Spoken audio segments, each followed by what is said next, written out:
Yo, what's up guys, VULKan here, and today I am back with part 2 of my 5 video series in which I'm going to explain how to play HOG Cycle versus every deck in the game. And the first 3 videos of the series are going to be how to play Trifecta versus Giant, HOG, 3 Musketeers, and Lavaloon. That's video 1. Video number 2 is going to be how to play this deck versus Mortar Bait, Golem, Log Bait, and Graveyard. And video number 3 is going to be how to play against Mega Knight, Minor Cycle, Sparky, Bridge Spam, Expo, and Minor P.E.K.K.A. Video number 4 is going to be completing a live green challenge, and then video number 5 is going to be completing another live green challenge. Originally I wasn't going to post video number 5, but I looked back at the footage, and it was just such good gameplay, and I think you can learn a lot from it, that I'm going to just post both of those gameplays anyway. And then probably I'm going to make a 6th video playing HOG 2.6 Cycle on Ladder, where I try to push to top 10 or maybe even number 1 if I have the time. And I think that would be really cool also, so I'm looking forward to that. If you were to ask me, is HOG 2.6 or Trifecta better, I would say that I think they're both equally powerful, with HOG 2.6 maybe being a tiny bit more powerful. But here's the caveat. I would recommend learning Trifecta first, just because since it's a little bit harder to play, once you master it, you're going to be a lot better HOG 2.6 player, and you're going to just be able to win a lot more games overall. So I would recommend learning the Trifecta version, and then maybe switching to HOG 2.6, although both of them are pretty much even, so it's not even that big of a deal if you just use Trifecta permanently. And let's get right into this video. Golem is an interesting matchup. There's a couple types of Golem decks. Type number 1 is Golem decks with Pump. Type number 2 is Golem decks with Tornado. And I guess type number 3 is just combinations of Tornado and Pump. Now, if a Golem deck has Pump, that's completely fine. What you want to do is just Fireball the Pump every single time. Always save your Fireball for Pump, and you'll be absolutely fine, no big deal. Also, I would never, basically never ever, try to punish a Pump with Hog Rider. Always Fireball the Pump, and then try to build a big push versus just sending a Hog and letting it get countered, and them having a good counter push. But if they have Tornado, that's a lot bigger of a deal. And with Tornado, it's just you want to try to make sure that your first Hog push you do, your Hog is going to get a lot of damage. Now, it's not the end of the world if you send a solo Hog and your opponent tornadoes it to the King Tower, because you can cycle to another Hog real quick and try to outcycle their Tornado. But it's definitely not the best case scenario. It would be better if the first time your Hog gets Tornado to the King Tower, your Hog also, or your supporting troops, get a lot of damage on the tower in addition to just the Hog. What I would say is the number 1 most important tip in this deck is that when your opponent golems, you want to go opposite lane. But when I say go opposite lane, I don't just mean send a solo Hog in the opposite lane. What I mean is, say your opponent drops Golem, you actually don't want to drop Musketeer same lane as that Golem. You want to start a Musketeer in the opposite lane of their Golem. And then you want to put a Valkyrie in front of your Musketeer, and then you want to put a Hog behind the Valkyrie, so that you have a Valkyrie plus Hog plus Musketeer push. And then what that's going to do is it's going to force your opponent to spend a lot of elixir defending your push, or either that or they can tower trade with you. If they do that, you can try to 3-crown race them, but that doesn't usually happen. What they're going to probably do is they're going to try to defend your Hog push, and then your cannon can get a lot of value defending his Golem, because you can just go cannons plus skeletons, and that will completely deny a Golem from hitting your tower. One thing I will say though is that if you do notice that your opponent is just going to tower trade with you, say you drop a Musketeer and a Valkyrie in the opposite lane of that Golem, and they're just stacking troops behind the Golem. They're dropping Nightwoods, dropping a Baby Dragon. You don't want to also Hog and try to 3-crown race them. That's probably actually not the best idea. I lied about that. What you want to do though is you just want to try to defend their push and let your Valkyrie and Musketeer take their tower. And you may lose doing this, but it's just if you try to go same lane as your Golem, you're probably never going to get damaged through, and it's just a lot riskier than going opposite lane. And then my last tip with this deck is that if you're down elixir, it is totally fine to just, when they play Golem, start your Valkyrie in the back, and then not even play your Hog and just try to defend with cannon and use your Musketeer to snipe their supporting troops. So, like, place it to the outside of your tower so that they can't hit your cannon and your Musketeer with one spell. And that's completely fine to just defend and then try to counter push with Hog. In general, you should be able to defend just fine with this deck, even if you don't pressure the opposite lane. But the problem is that you're not going to get much tower damage doing that. So if you're down elixir, it's completely fine to do that. But and then finally, if they decide to start like say you only have 1,000 HP left in their tower and they're trying to completely block your push with Golem, it's okay to fireball cycle them. But when I say fireball cycle them, I don't just mean send fireball by itself. What I mean is, say you could send a hog and then bait out some troops to kill it and then fireball those troops. Or if they decide to drop troops next to their tower, you can fireball log those troops.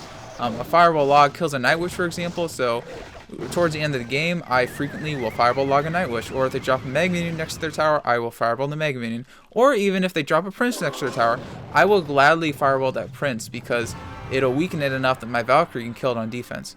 So yeah, I guess that's just my final tip for Golem, and let's move on to the next deck. Now, Mortar Bait, thankfully they nerfed it in the last update, and before the last update, I would say that Trifecta probably had the advantage, but you literally have to play it perfect or you will lose for sure. So, number one rule of thumb is really that you have to fireball the minion horde like every single time, and that is probably one of the most important tips. Occasionally, and I mean very rarely, you can get away with playing an Ice Spirit and Skeletons, but if, say, your opponent has Miner in hand, if you try to just kill with Ice Spirits and Skeletons and they end up putting a Miner right on top of your Musketeer, you're going to end up getting no value out of that Musketeer, and it would have just been better to kill it with the minion horde with the fireball in the first place. So yeah, you probably should have just fireballed it. The only time I would try to kill the minion horde without using the fireball is when they've already used their Miner. So what do you do when your opponent plays Mortar?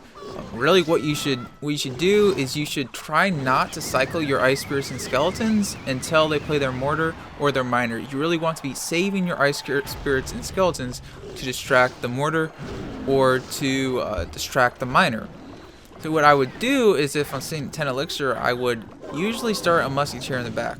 Occasionally you can start a Valkyrie in the back, but really I don't recommend it. I would say the best play is to start a Musketeer in the back. Other than that, I mean, you can cycle Skeletons, but I'm just going to assume that usually when you verse a Mortar player, they're being aggressive, so you don't really have to worry about sitting at 10 elixir and not being sure what to do, because they're like always going to be attacking you.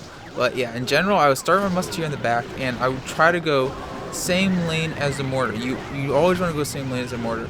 With the 2.6 variation with Ice Golem, you don't always want to go same lane, but with Trifecta, you always want to go same lane. So really the goal is to build up one big push and take their tower. That's the goal. This, in a weird way, Trifecta is kind of more like a beatdown deck than like cycle your hog as much as possible. But in some matchups you just cycle as much as possible, but in this matchup you don't want to cycle your hog much. You just want to build one big push. So in this matchup, you don't really ever want to play your Hog Rider until their Mortar is out of hand. Or if they play their Mortar, you want to distract the Mortar with Skeletons in the middle, Ice Spirit in the opposite lane, Valkyrie in the opposite lane, or Valkyrie in the middle, and then you want to use the Hog Rider to kill the Mortar. A Hog Rider is never going to be able to break through a Mortar if the Mortar is placed on defense in a perfect way. It's basically, yeah, it's never going to be able to break through unless they're like really bad. So the only way that you can break through an offense is either to build up one big push that has like 2 Musketeers, and those Musketeers just gain a ton of value, or your Hog Rider can finish off the Mortar if they use their Mortar on offense, and then your Hog Rider maybe can get 1 or 2 hits on the tower after it's killed the Mortar. If you have to use your Valkyrie to distract a Mortar, usually it's a good idea to play your Valkyrie same lane as that Mortar. You want to play it like a tile above your crown tower so that it'll distract it for a very long time, and then wait and see what they do.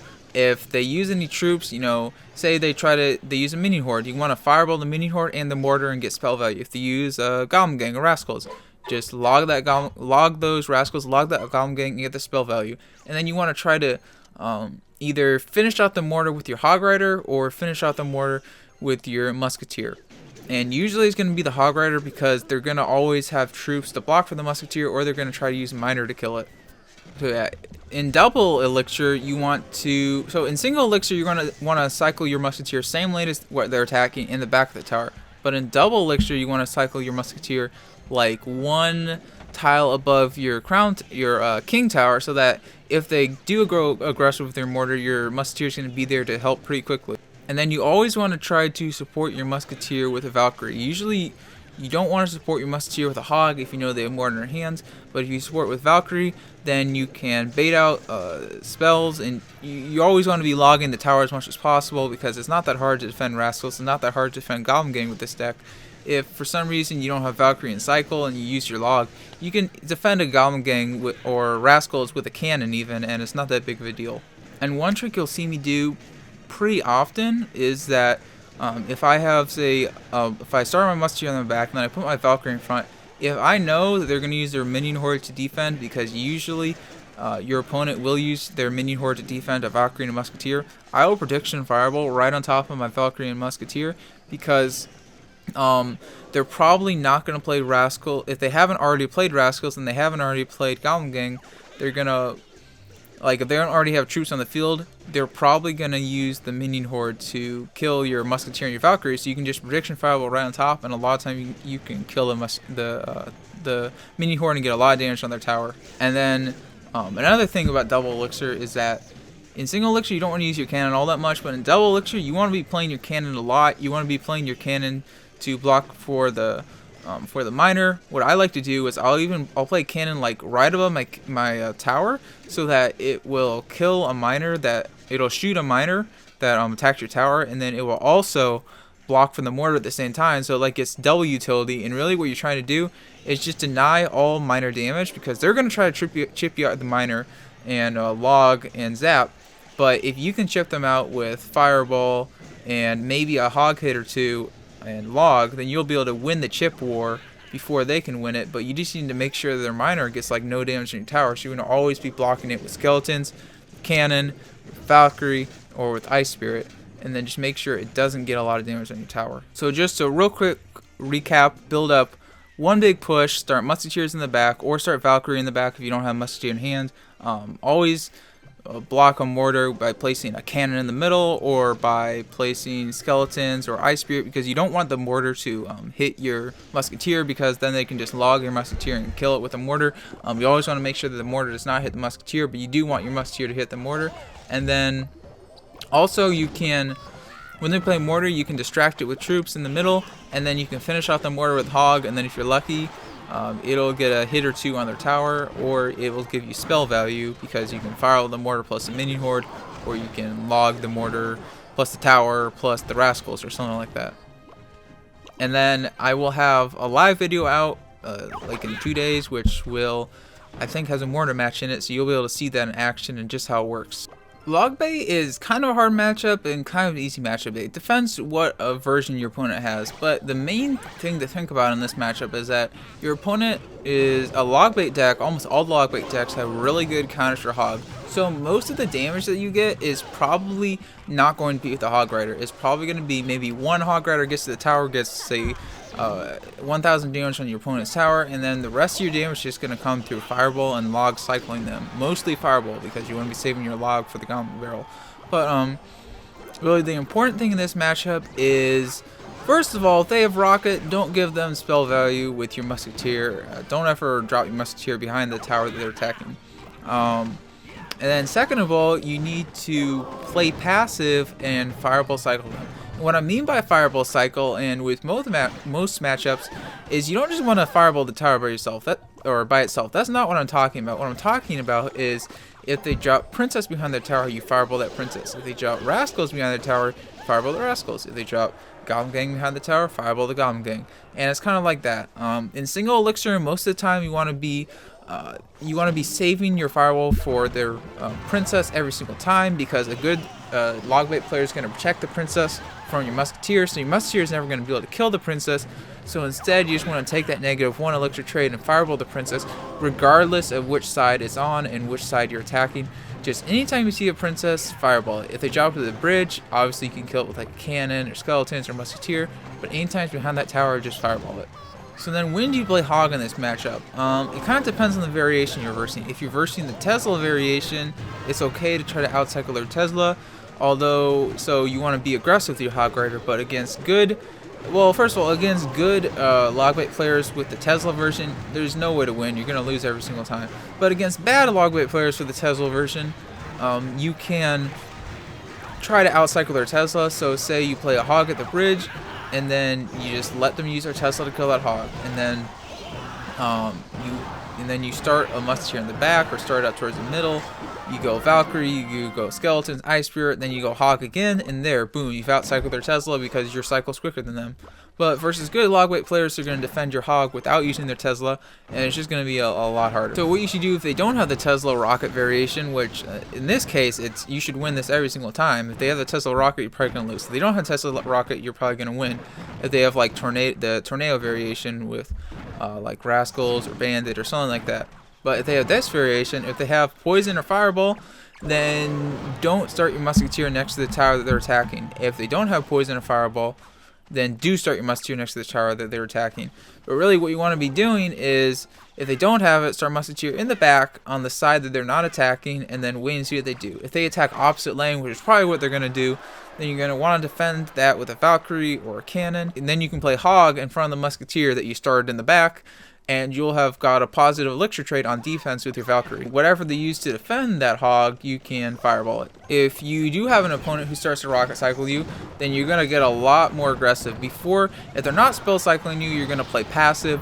You're going to defend their Golem Barrel with Valkyrie, or you can or a lot of times, if it's possible, and if it's not going to get a lot of tower damage, like if they're not sending Valkyrie plus Golem Gang plus Golem Barrel at the bridge, what I'll do to defend Golem Barrels is not actually use my log. In general, you don't want to use your log unless you absolutely have to. You just want to save your log the whole game and like never use it unless you have to. So what I'll do is, if they just send a solo Golem Barrel, I'll play Musketeer against one of the goblins, and then I'll play Skeletons to block both of the other two goblins at the same time. Or if I have Valkyrie in hand, I'll use Skeletons to block one of the goblins, and then Valkyrie to kill the other two goblins. And then that'll result in a counter push, which you can either send a Hog behind, or you can just let it die and then maybe send a Hog opposite lane, or you can fireball the tower because you're up in elixir. So yeah, this matchup was kind of hard to explain, but I'll write off a couple quick tips that I've learned and mistakes I've made that I've learned not to do anymore. Don't start your musketeer in the back of the tower they're attacking if they have a big spell. Versus Royal Ghost and Valkyrie and Dark Prince, it's frequently a good idea to use a defensive cannon to